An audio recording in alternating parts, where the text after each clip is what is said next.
It's so interesting to watch everyone begin to come in. It's as if there's a pail being filled with water or something. The numbers go up and up.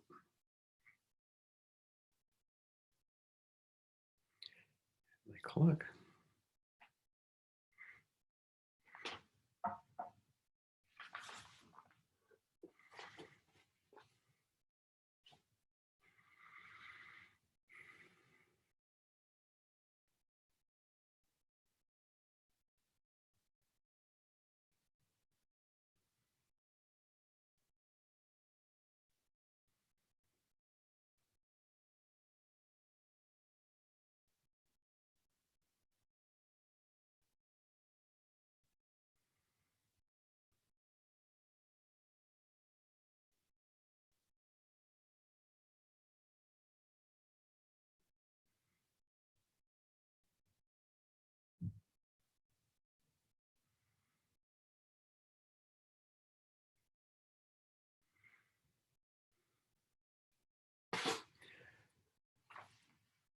So I know I'm just sitting quietly. I'm just watching our time and seeing that we're almost to our starting time.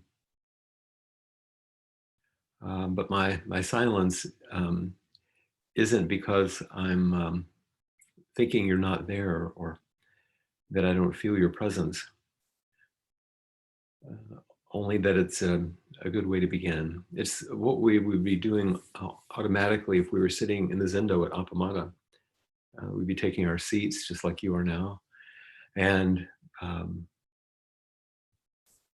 just sitting quietly without too much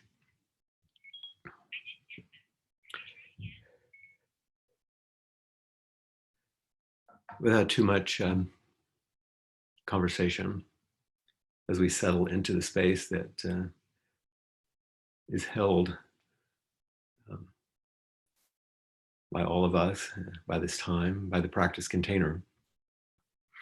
And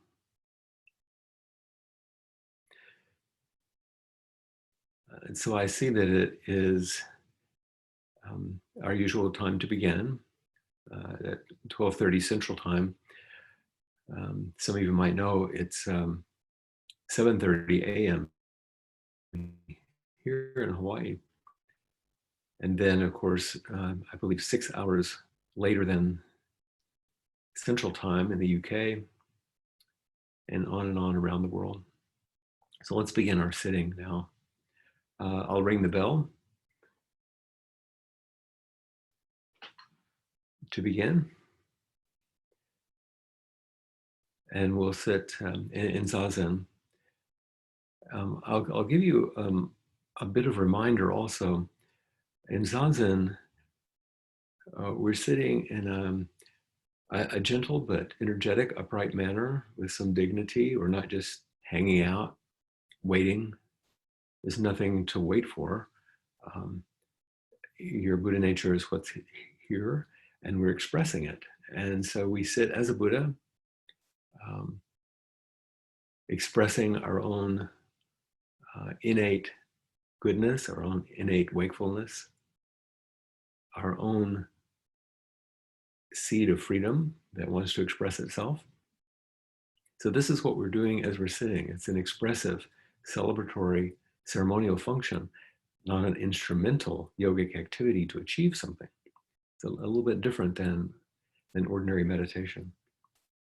But in doing so, we open ourselves in that expression to everything, and this is the essence of what we're meeting today in today's world, and with the things that are so difficult. Is how can we meet this and this and this and this? Um, my old religious background came back. I almost said "world without end, amen," because it continues and continues. So let's sit in that spirit.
as we're sitting and making our best effort, and yet without any striving necessary, there's nowhere to go.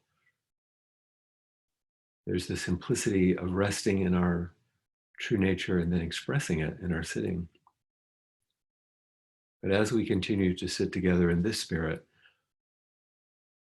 also remember that you are sitting with more than 60 people right now, specifically linked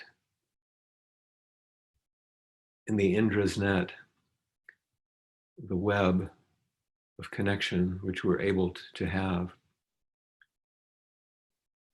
But the horizons, the edges, the periphery of that linked group of people doesn't stop with these 60 or so people online. You're sitting with the entire world. The entire world is expressing itself to encourage and support your sitting. And that's not simply a metaphysical or conceptual idea. Imagine all the people in all of the meditation centers and all the zendos all over the world who are sitting right now in whatever tradition. They might be doing their prayers or saying their Hail Marys. They might be davening, doing walking meditation, chanting mantras, doing bows. There's so many expressions of devotion to that which is beyond just this ordinary life, and yet is made manifest only in our lives.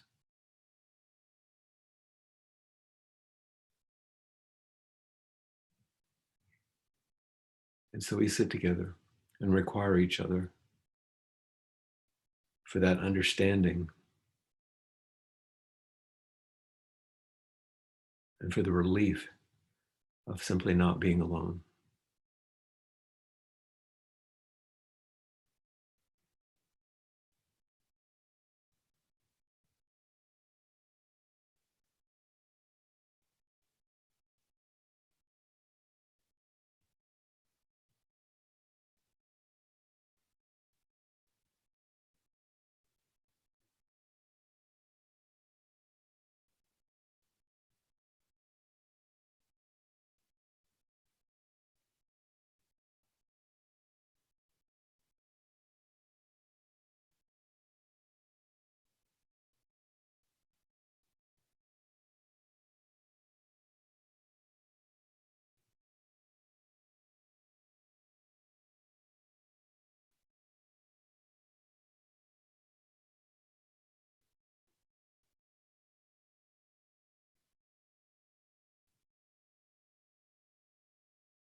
For those of you who are familiar with the chant that we do at the beginning of inquiry, it's the chant of Verse of the Robe. If you don't know it, it's on the Appamada website, and it's quite easy to find the translation that we use. And so although I won't be able to hear you chant back, you'll be able to hear me. And let's do it together. We'll say it one time together and listen to the words if you're not familiar with it. It's the monks usually chant something like this, some version, as they put on their robes to go to service after sitting. But it speaks to something larger, something that I was referring to in my comments during Zazen. Vast is the robe of liberation, a formless field of benefaction. wearing the universal teaching, I realize the one true nature, thus harmonizing all being.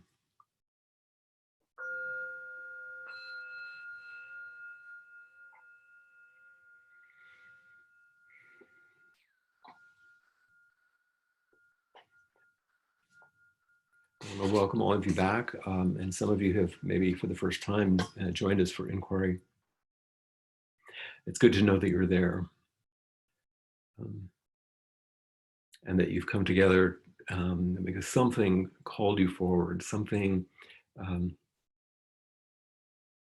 because there's some difficulty that maybe is a motivation. Some of us come to practice because we have some bit of suffering or concern, or some inspiration, or simple curiosity. Whatever the reason, you've managed to arrive, and appreciate your willingness to be here and to support the process.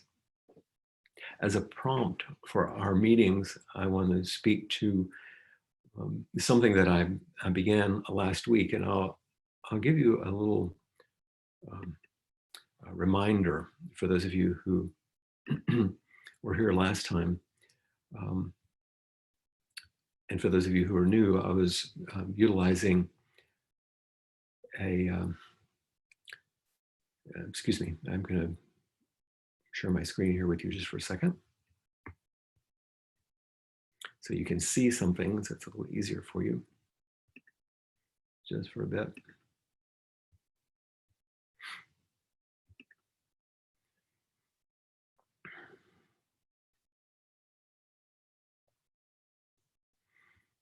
Except I have to get it on the right thing.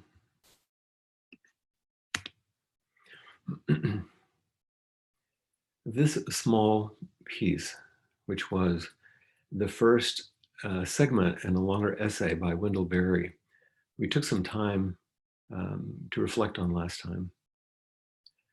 Since we're in this time of pandemic, time of care and concern, questions that are difficult to answer about our world and what's to become of our world.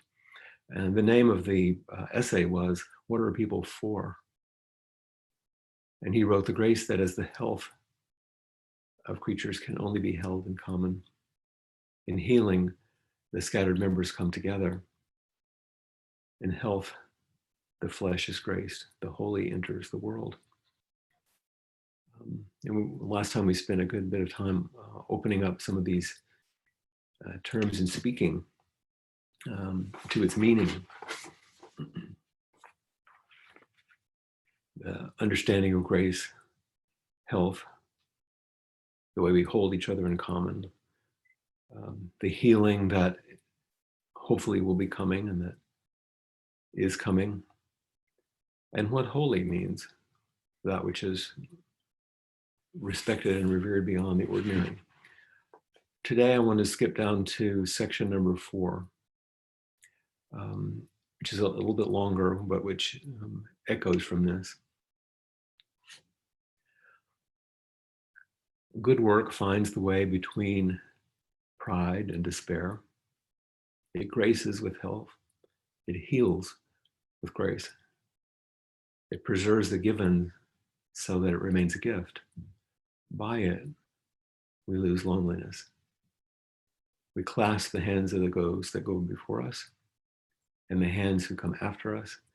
We enter the little circle of each other's arms and the larger circle of all creatures, passing in and out of life, which move also in a dance to a music so subtle and vast that no ears hear it except in fragments. Some of you from Austin may note that the second portion of this, beginning with "we clasp the hands of those who go before us," that segment I first heard in the music and the beautiful presentations of Craig Hella Johnson and Contemporary. And if you're unfamiliar with this vocal group, I would recommend that you take a look online. It's a beautiful work, some of the most creative and touching expressions through music that I've ever had. And this is how I first found out about this essay. But if we go back to the beginning, good work finds the way between pride and despair. There's just a few things I want to say about this. Right now, at 7 p.m. in most countries, there are times of celebration of the good work, which healthcare workers are doing, and essential workers everywhere. Good work is that generous effort on behalf of others. And it's an expression of what we sometimes think of as the Bodhisattva vow. Beings are numberless. I vow to free them all. I vow to liberate them. I vow to support them in their awakening. And it's an expression of right effort from the Eightfold Path of the Buddhist teachings. It's the embodiment of generosity and vitality, of patience and ethical conduct. All of those express themselves in good work. And it finds a way, an opening, a path between pride and despair, between these polarities of uncertainty and vulnerability. I think the Tibetan teacher Trungpa Rinpoche once said that the spiritual path is walking between hope and despair, straight into the face of uncertainty. And uncertainty, of course, feels like vulnerability, and this is where we find ourselves now. We see expressions in our communities, in our government of pride. We see expressions in our communities all around the world and in despair. Good work finds the way between these. How can we meet, connect, offer, respond? And then that second line, it graces with health. The oneness and wholeness of existence opens through wakefulness, not just physical health, but emotional and spiritual health. It graces with health. And it heals with grace. Wakefulness is no other than seeing the oneness of all things. They move together. That's the grace of movement of life, which is healing. And that healing is the ground of all grace. And it preserves the given. This is an interesting term. So that it remains a gift. The oneness of all things is not broken. The given. Things, Suzuki Roshi used to say, we meet things as it is. It's not grammatical, but it's beautiful because it speaks to all things as an expression of the one thing. Things as it is. The oneness of all things is not broken, not chopped up. So they enter the world each moment, can come forward as a gift. It preserves the given. The way that we meet the world between pride and despair with grace and kindness and help preserves what is so that it remains a gift, so the world doesn't become just a problem, a burden, a personal gift, something that is smaller than the big gift that we're talking about, which is life itself. Everything, everything, everything belongs. And in that attitude, by it, we lose loneliness because we don't disconnect ourselves. The appearance, the sort of enchantment of separation is no longer a reality to us. And the interdependence of all things is revealed. And as we work in the world to do good, without falling in the ditch of pride and despair, as that kind of health graces the world, and in response, we are graced. We preserve the way things are, preserve the gift of our life, losing the loneliness and scatteredness, coming together. And in doing so, we clasp the hands of those that go before us, those who come after us. We enter the larger circle of each other's arms, even when we can't touch. And the larger circle of all creatures, which are actually being helped right now by what's going on, passing in and out of life which move also in a dance. It's one dance.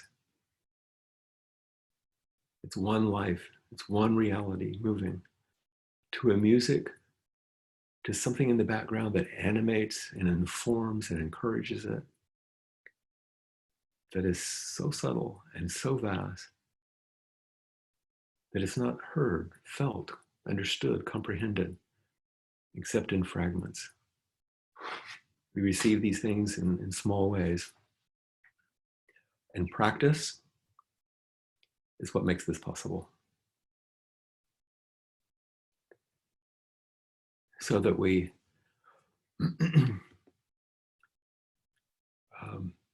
I'm going to skip over these lines, which I've already spoken about.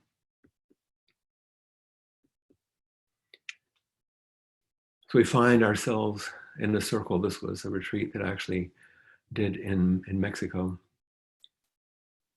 And in that larger circle, we turn to each other, as we often do in Appamada retreats, to bow, going around the circle and around the circle, sometimes on the inside, bowing to each person, sometimes on the outside, receiving each person as they come to bow. And we realize this beautiful circle as it's enacted. And remember that this is the circle we're in at all times, actually.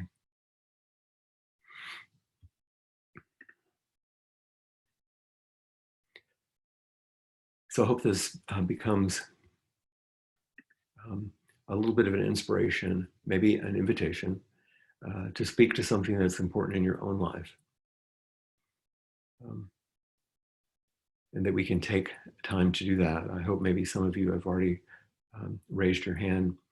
I know there are people waiting at the end last time who didn't get to speak, like Laura. I remember seeing her hand. So I'm certainly prepared if others want to come and take the seat with me.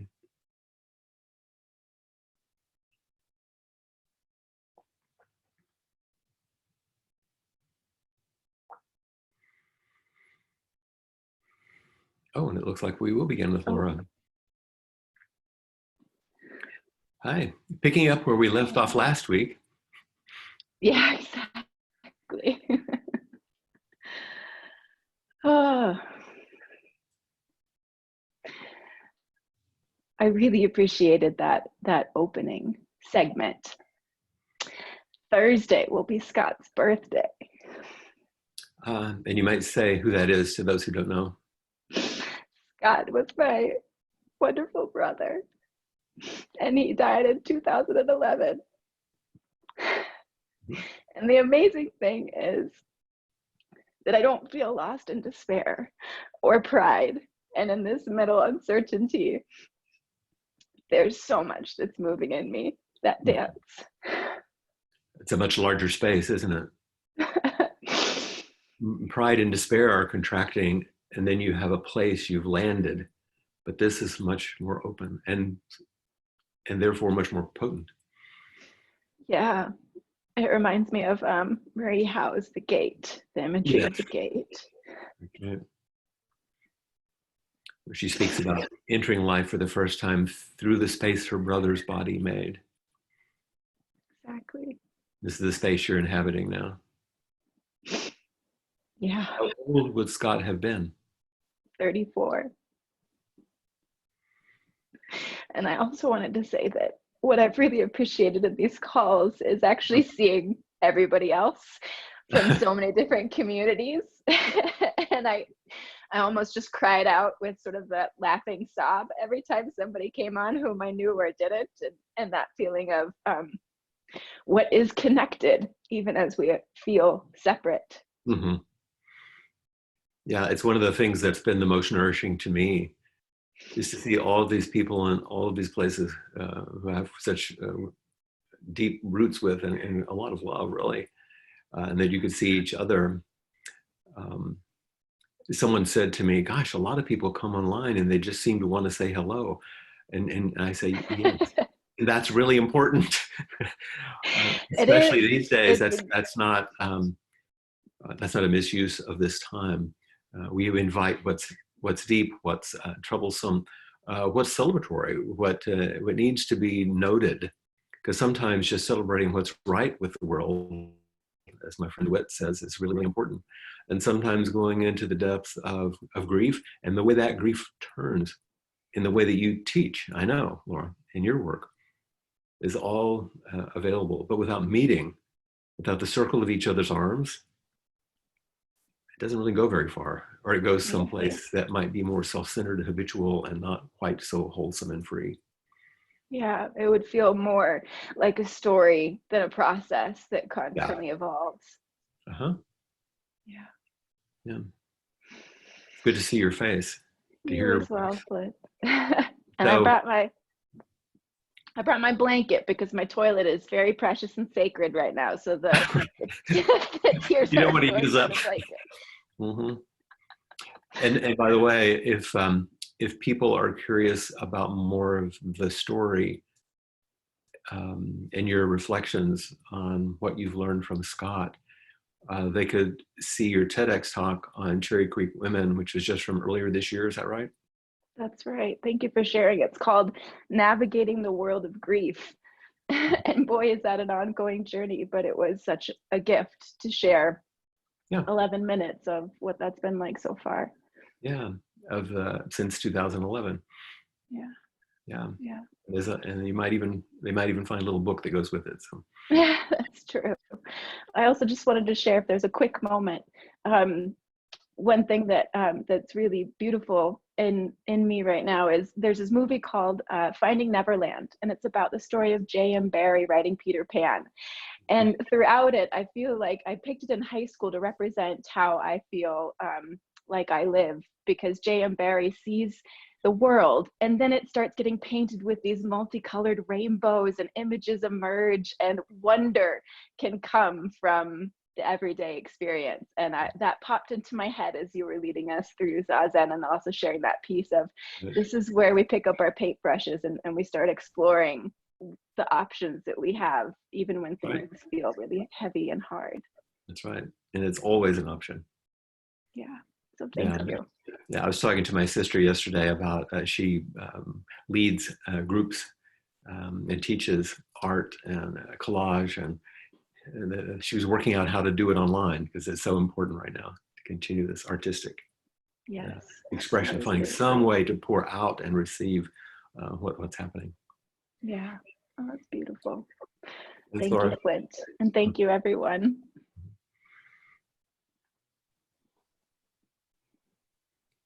And she's coming from the mountains of Colorado right now.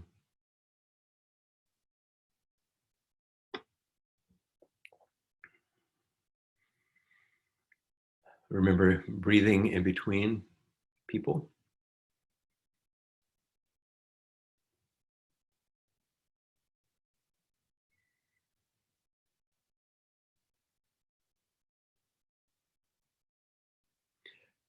If you would like to connect, just raise your hand. There's the little icon. Without that, the moderator won't know who to invite next. And anyone who raises their hand is offering something to the entire group.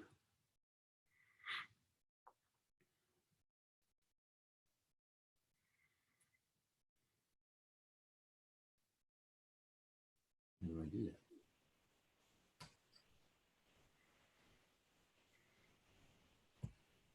Hi, Sue. It looks like you're working. Oh, both of you. Hi. It was Mike that raised his hand. Oh, I see. It just your name shows up on there. One of the good things about Zoom is those of us that are old enough to have trouble calling up the names sometimes, when it shows, it's really helpful. I still recall learning about the three dots in the upper right-hand corner to change the name if necessary. I'm a slow learner, but I'm getting there. It is so good to see you both. It's good to see you too. And you gave a nod to permission to just get on and say hello. And I just wanted to do that. You and I exchanged emails yesterday, and you mentioned Craig and that wonderful home production he did the other night, and just touching. And the fact that you folks, you know him and you've worked with him didn't surprise me until when you said it. I was just like, of course. And I just wanted to share a little bit about, I just love the connection here to the community, and echoing what I heard, that the seeing people from different communities and all part of one whole is very tender and very endearing feeling. I will say what came to my mind was, I had an experience this week where I was privileged to experience the idea of bringing my essence to whatever I do, instead of trying to do so as to find or fill up my essence. The discussion was called the donut hole of all things. So the simplicity of it was perfect for me, because I'm a keep it simple kind of guy, and yet it was so profound, and the experience was filling, as it is when I sit here and witness other people. And Sue and I had the privilege of being in Hawaii last year, and so many life-changing things. And so the two words that matter most to me to say to you today are thank you. Thank you for what you do and who you are, and for our community. Yeah. Well, thank you both for your continued support and connection in the community, and all that you offer too. Thanks. We yield the floor. I love the calligraphy behind you, by the way. Yeah. Oh, you remember? see it? It's compassion. And I saw that, yes. In Hawaii. You were there when we Yes, bought exactly. Take care, Flint. Bye-bye. Bye-bye. That calligraphy is from Kaz Tanahashi, who's a master calligrapher, a great teacher.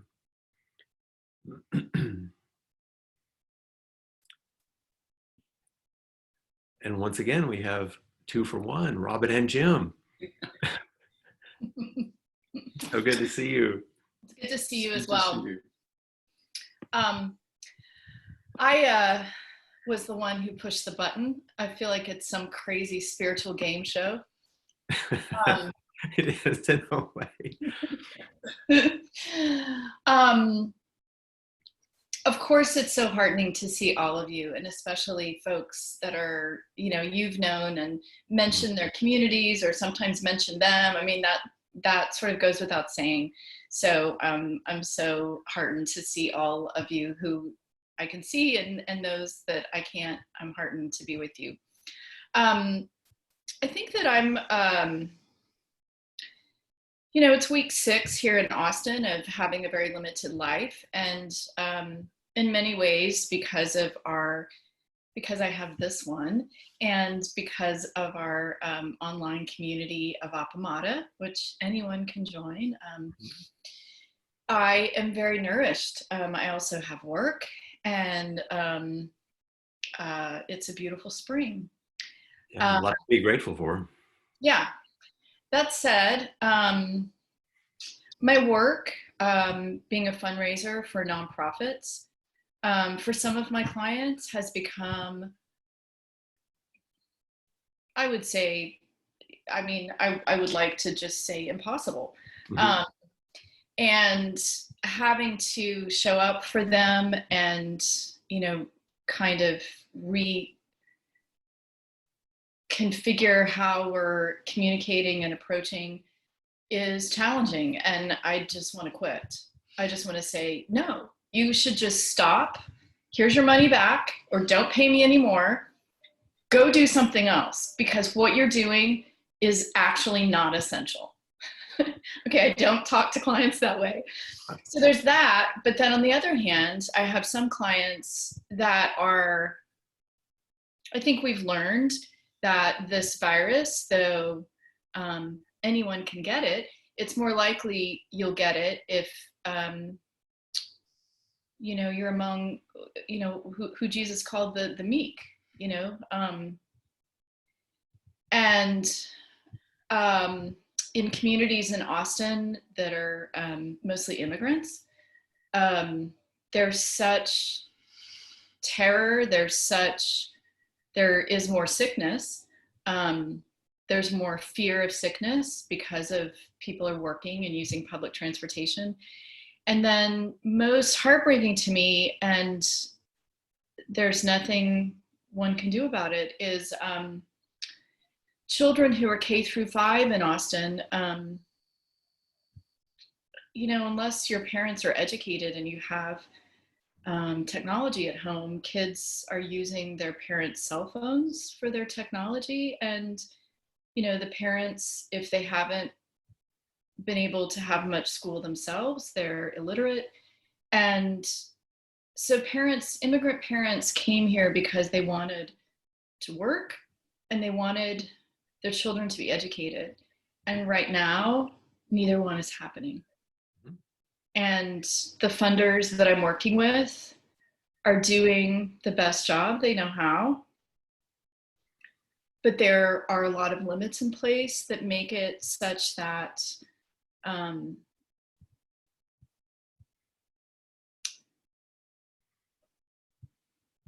there's an opportunity for change, but it is happening, if it is at all, in a very simple way.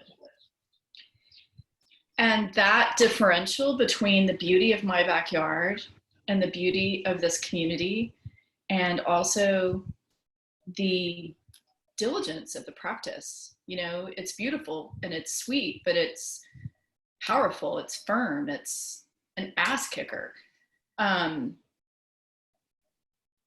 And then meeting the powerlessness. I mean, you spoke about it, the despair, but the walk between what? Despair and hope. And hope, because of your teaching, I'm very, very the more suspicious of. And what's the thing that's most on your heart right now? It's those, it's that powerlessness of like, where is the line between you know, either moving resources to help people who could benefit from them, or there is a way in which, you know, staying at home, one is thoroughly incapacitated from power to enact change. Other than, of course, I feel like what I'm doing with success is meeting those nonprofit workers where they are and reminding them to take care of themselves, knowing that they're absorbing a lot of trauma and what they're absorbing. And that's what you can do. That is something to do. In fact, my entire presentation tomorrow night for Threshold in Madison is about the gap that you're talking about. Oh, good. Maybe I should sign up.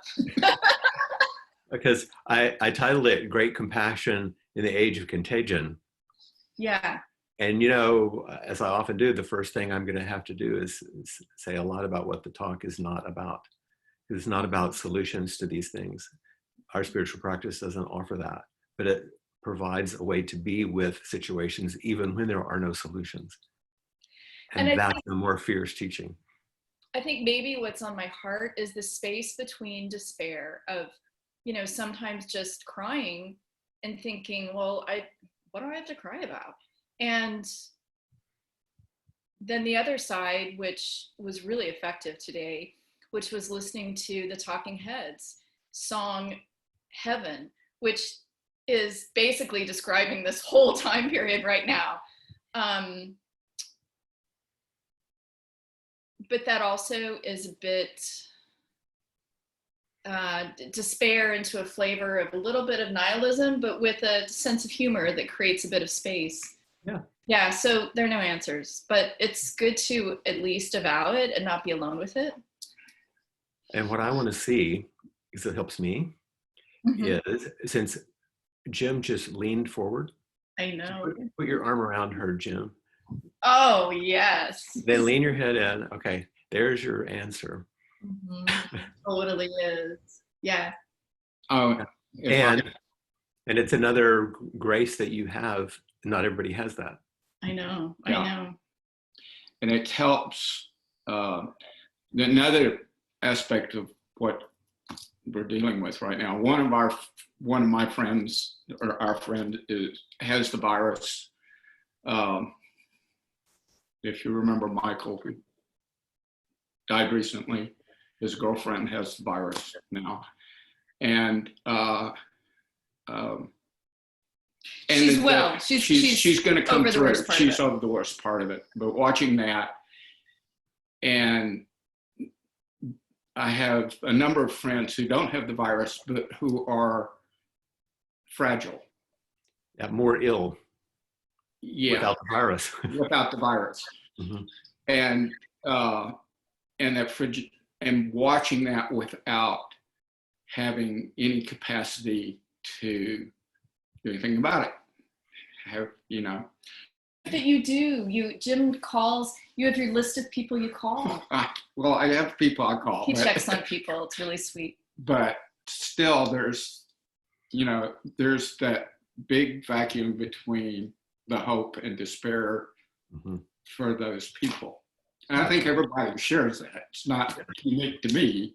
Sometimes we have more wholesome responses to that gap than others. And that's really where our practice comes in. So I appreciate your both speaking to it. Yeah. Thank you for making voice for that. Here, let's do a half and half. Yeah. Bye-bye.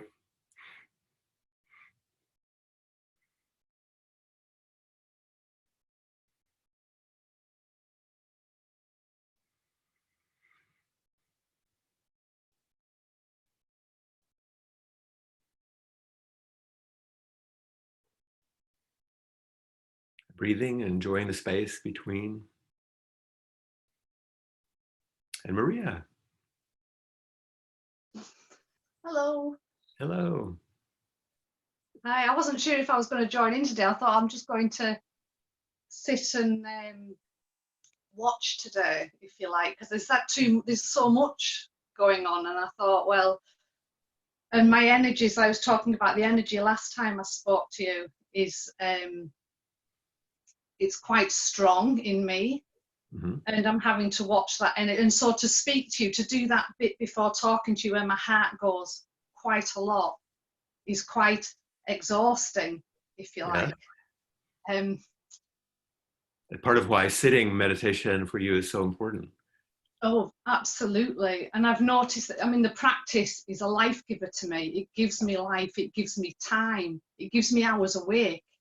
Mm-hmm. And with all this COVID thing going on, that energy has been there. Sorry, I don't know why I'm crying, but it's been there quite strong, and I'm having to really watch my energy, because with every passing thought and every passing worry I allow in, I'm losing more and more hours. I'm down to about 4 hours in my day now awake.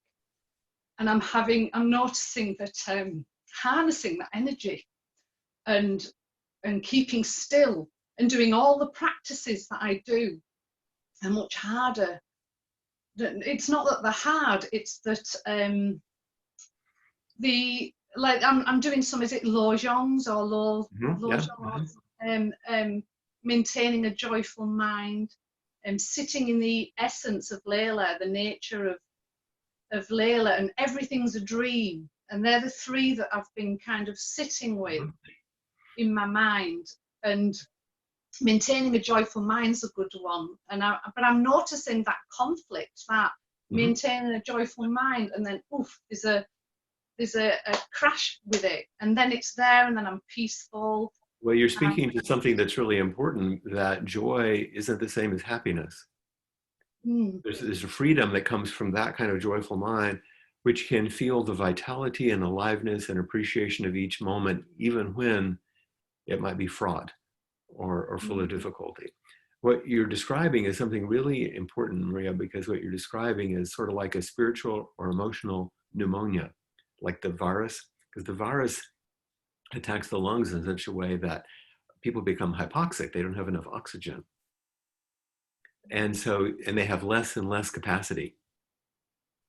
And that's exactly what you're describing, not with your lungs, but with your emotional and spiritual energy. You're less and less infused with. So to do these practices, is it just like doing respiratory therapy? And what we do when we're together is like being, and what we're doing now is being on a ventilator together.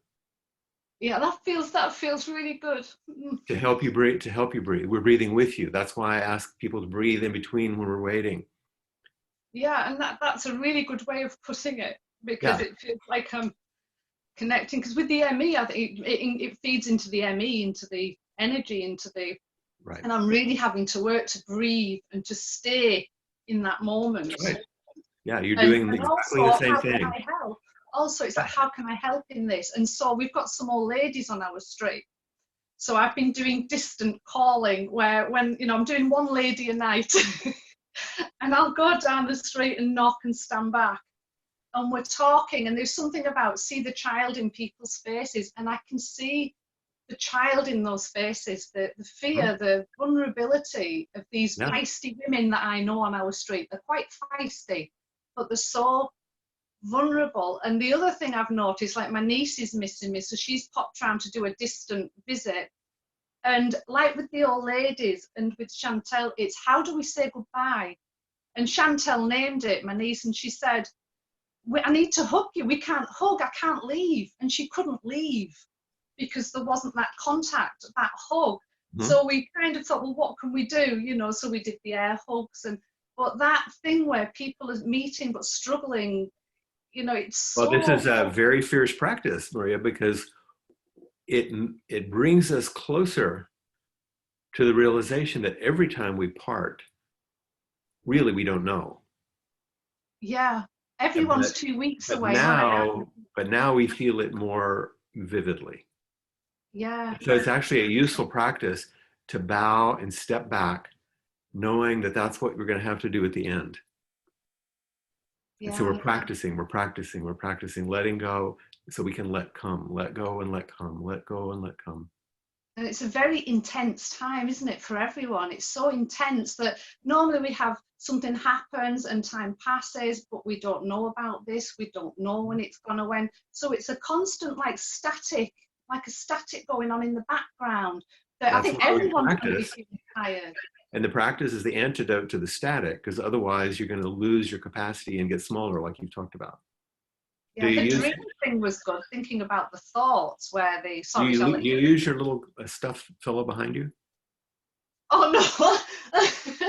No, that was just... Well, you might want to. Yeah. Because I hear in the UK that's one of the things that they're doing is putting the teddy bears in the windows. Oh, yes, so that children can see the teddy bears when they go on their essential walks. It's like I have a teddy bear in my window for the children so that they can see it as they pass. But so use this image for your practice. That what you're doing is very similar to what you might have. You have caught something. It just isn't the virus, thank goodness. And you want to make sure you do your breathing therapy and you're quieting so that you can open up your capacity again. Yeah, because what's happening is that energy, and I think a lot of people be feeling the same, is you feel you have to do something, so I'm doing more, but then it's lessening me. Yeah. Because I'm trying to clean that cupboard, do this, do that, doing the phone calls, trying to help, and I'm doing more with that energy, but at the same time, this is happening. So and the practice does this for me. Well, you have some good information that's saying it doesn't help. If you're doing a practice in the hospital and it was making you have less ability to breathe, you'd stop doing it. Yeah. So you have and that dream thing, you know, the dream Lojong thing about, you know, we have a thought and then there's another thought and then and I sat with that awareness of the thoughts. There's no beginning or end to them, is there? They just come in, and the amount, when I sat with that, the thoughts that will come in, I need to do this, what about that? Oh, what about Chantel? Okay, oh, I need to clean that up. No, I need to breathe. There's like so many different things. So find the still place. Yeah. In the midst of all of that. The essence of Layla, that. Yeah, because those things will happen. Just find the still place. And find it. And go ahead and touch on it. It seems like you're touching on it right now. And let our conversation be something that you take with you to remind you of that still place, even when all that's going on. Yeah. Yeah, because I know the practice has helped with all my arrhythmias coming back, my heart difficulties are coming back massively. Right. Whereas this practice has helped that come down and be still, and it's like this comes along and it's all new, isn't it? It's all so follow that path. That's the one that's giving you the data that says that what's helping heal you. Thank you. Thank you, Flint. Thank you so much. Thank you for being my ventilator for the day. Hold on to the little bear. I will. Okay. There we go.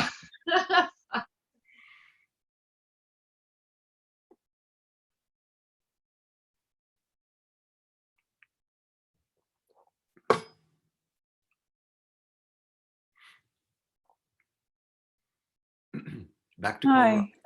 Hi, Liz. Hi, Flint.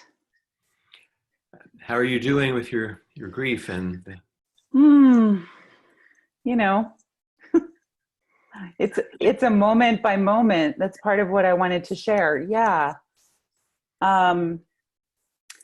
You know, everything that Maria was talking about, I deeply resonate with a lot of that. But what I'm finding is that there's this, and your word fierce, because it feels fierce. Just the virus itself, let alone other things. So, you know, the grief, and then we were supposed to get married in May. We finally let go of that this past week. Yeah. And said, okay, let's try again next summer. You know, right? What are you going to do? And there's this, my friend and I had happy hour on Zoom the other night, and that was our mantra. What are you going to do? You know, and I'm finding that what you're speaking of, the movement and finding stillness, I feel like I really need both. Yep, absolutely. If I get too inert, it doesn't work. That's right. All that energy starts getting clogged up, like your lungs get, if you're not exercising them. Exactly. But if you're too frantic, right. Can't if keep I'm up. moving too much, yeah, it's, you know, I'm very frenetic.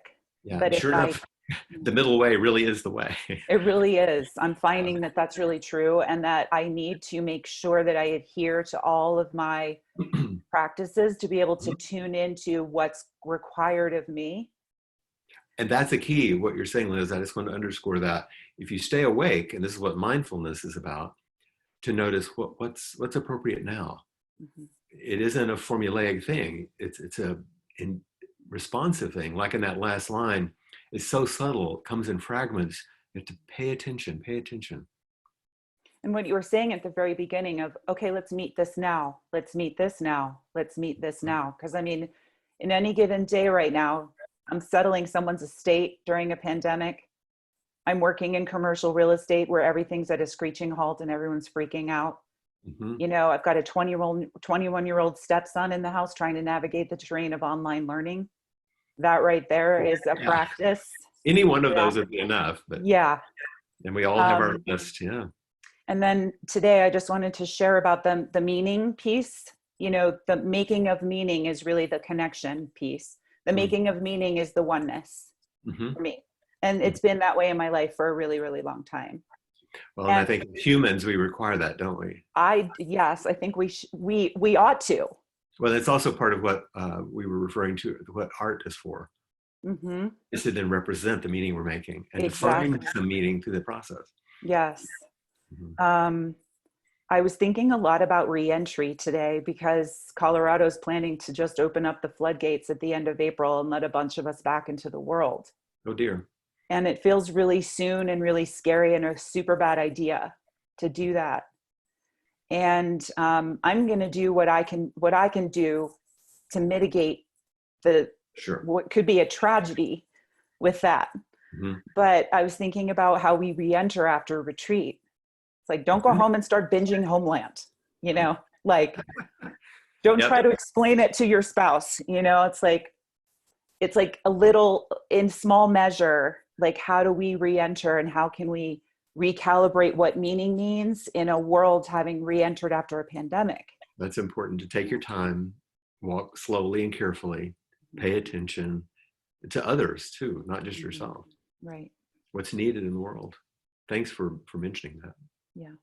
It's important. Thank you, Flint. It's really good to see you. Good to see you. Everyone in the community. Take care. Thank you.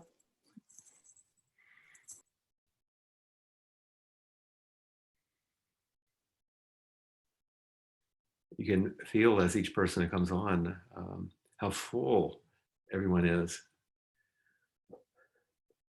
Back to the UK. Hello. Another Brit. Yes. Are you in London? Yes. On my daily government mandated walk. What's on your heart and mind today? I was really struck by the image again of walking between despair and hope, and not trying to fall to either side. And it kind of crystallized for me, I think, what I've been struggling with at the moment, which is I'm stuck apart from my partner Liam, and it's been a month now, and it was my choice for us not to live together during the quarantine, because I've never lived with a partner before, and I felt like 24 hours a day living and working would be a bit of an intense introduction. Maybe not the best way. Yeah. But now I feel like I'm spending half the time afraid that my not wanting to do that somehow means I don't love him enough, or in the right way, that it means something about the relationship isn't right. And then I spend the rest of the time being afraid that I love him too much, and I really miss him, and it's painful, and that's. Well, they're the two sides, aren't they? Yeah. Despair and hope. Yeah. And it's hard. I feel like all I'm doing is falling from one to the other rather than. Are you communicating with him? Yeah. So we call every day on Zoom, and he's being really great about thinking up like creative different ways to spend time together, like cooking the same meal and then eating it. And are you sharing the things you're saying here? No. Well, that seems like it's quite intimate. It seems like it'd be a lovely thing to share. I miss you. I love you. I'm afraid. I long. They're ordinary things that are beautiful, and it's part of your relationship with him. Every choice we make, sometimes there are consequences that we didn't intend or didn't expect. And to say those to a partner is to express your vulnerability, which is an invitation for their care. You're not saying anything about him or really about the relationship. You're saying things about what it calls up in you. But that's an intimate sharing, so I would encourage it. You may have heard my offer this. It's a little practice exercise I sometimes ask people to do when they're ambivalent about something or have an edge like you're speaking of. And I say, write out a sentence that says your decision. Now that I decided not to be with Ian during the pandemic, then there's 3 options which can branch. Now that I decided not to live with him, I get to, and you make all the things you get to do, all the opportunities. I have to, what are the responsibilities that with that? And I'm afraid, what are the consequences? And you're already doing that inside. You're looking at all those things. But if each of you do some reflecting on that and share it, that becomes an opportunity for more connection. We may have lost ours. I don't know. You're frozen. If we lost our connection.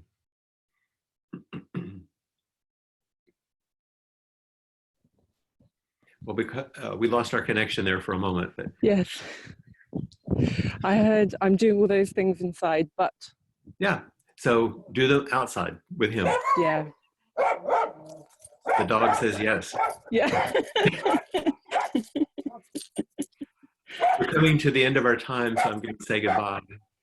Thank you, Flint. But please just have the courage to share these things with him. Yeah. Yeah. I'm sorry I'll miss you this month. Yes, me too. Won't be able to come. I'm very sad about that. Yeah, no bluebells this spring. No. Well, Josh is cooking. Bye. And Jessica, I think we're at the end of our time, are we not?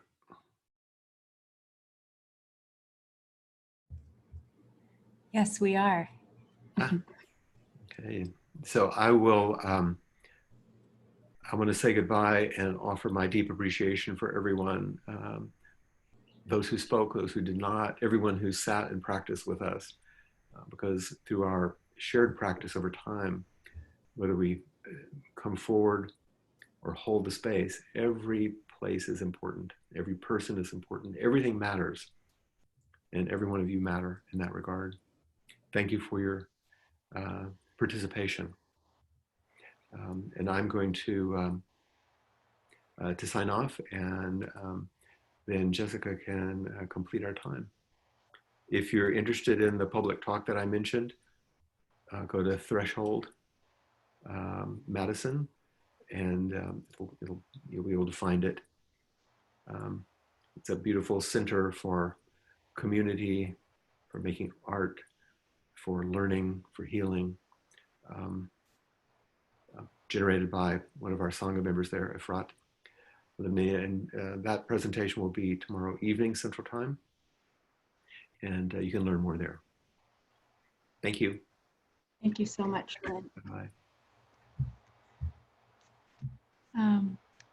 So thanks so much for all of your beautiful participation, for all of your hearts. It's been an amazing hour. And thank you to Flint. As most of you know, Appamada and Flint are supported by your generosity. There's 2 separate links if you want to give to Appamada directly or if you want to give to Flint directly. And I've placed those in the chat window. You might see a little orange screen or an orange thing blinking at the bottom of your screen. You can find those links there or just go to the Appamada website. And hopefully we will see you again next week, same time. You can also check the Appamada calendar for any events, including Flint, and for the talk tomorrow night to register. Okay, thank you all.